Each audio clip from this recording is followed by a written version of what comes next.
Hello friends, welcome back to Beng's kitchen Tamil.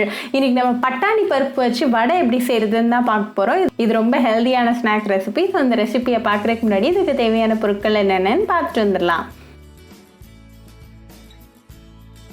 1 cup அளவுக்கு பட்டாணி பருப்பை 2 மணி நேரம் தண்ணியில் ஊற வச்சுக்கோங்க. இந்த தண்ணியெல்லாம் நீக்கிட்டு நல்லா கழுவி ரெடியாக எடுத்து வச்சுக்கோங்க. இப்போ இந்த பட்டாணி பருப்பு ஒரு மிக்சர் ஜாருக்கு மாற்றிடுங்க. இது கூட 1 டீஸ்பூன் சோம்பு, 2 பூண்டு பல், ஒரு சின்ன துண்டு இஞ்சி, அப்புறமா 4 காஞ்ச மிளகாய் சேர்த்துக்கோங்க. இது நல்லா கொரகொரப்பாக அரைச்சி எடுத்துகிட்டு வந்துடுங்க. இதை ஒரு மிக்சிங் பவுலுக்கு மாற்றிக்கோங்க. இது கூட 1 வெங்காயத்தை நல்லா பொடிசாக கட் பண்ணி சேர்த்துக்கோங்க. கூடவே கொஞ்சமாக கருவேப்பிலை இலைகள், கொஞ்சமாக கொத்தமல்லி இலைகள், அப்புறமா 1/2 டீஸ்பூன் உப்பு சேர்த்துக்கோங்க. எல்லா இன்க்ரீடியன்ஸையும் நல்லா மிக்ஸ் பண்ணி விட்டுருங்க.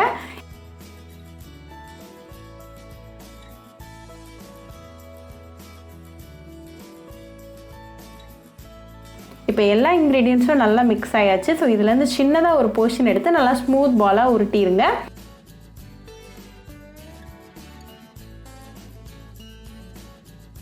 இப்போ லைட்டாக அழுத்தம் கொடுத்து இந்த மாதிரி தட்டிடுங்க. ஓரங்கள்லாம் நல்லா ஷேப் பண்ணி விட்டுருங்க.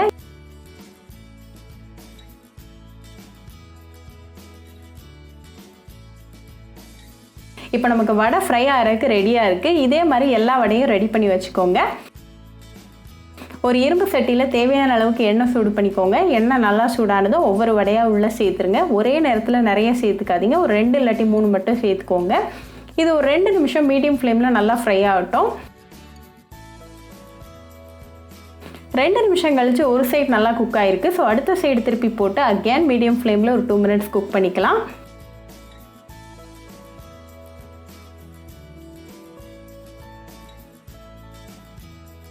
இப்போ 2 சைடும் நல்லா கோல்டன் ப்ரௌனாக கிறிஸ்பியாக சூப்பராக வெந்து ரெடியாக இருக்குது. ஸோ இதை நம்ம ரிமூவ் பண்ணிடலாம். இப்போ நமக்கு சுவையான பட்டாணி பருப்பு வடை ரெடியாக இருக்குது. இது நீங்கள் சூடாக டீ கூட சர்வ் பண்ணி உங்கள் ஃபேமிலி அண்ட் ஃப்ரெண்ட்ஸ் கூட என்ஜாய் பண்ணுங்கள். ரொம்பவே ஈஸி, குயிக் அண்ட் ஹெல்தியான ரெசிபி. ஸோ கண்டிப்பாக அந்த பட்டாணி பருப்பு வடை ரெசிபி உங்கள் வீட்டில் ட்ரை பண்ணி பாருங்கள். ட்ரை பண்ணிவிட்டு எப்படி இருந்துச்சுன்னு எனக்கு கமெண்ட்ஸில் சொல்லுங்கள். ஒரு சூப்பரான ரெசிபியோடு உங்களை வந்து பார்க்குற வரைக்கும் பாய் ஃப்ரெண்ட்ஸ்.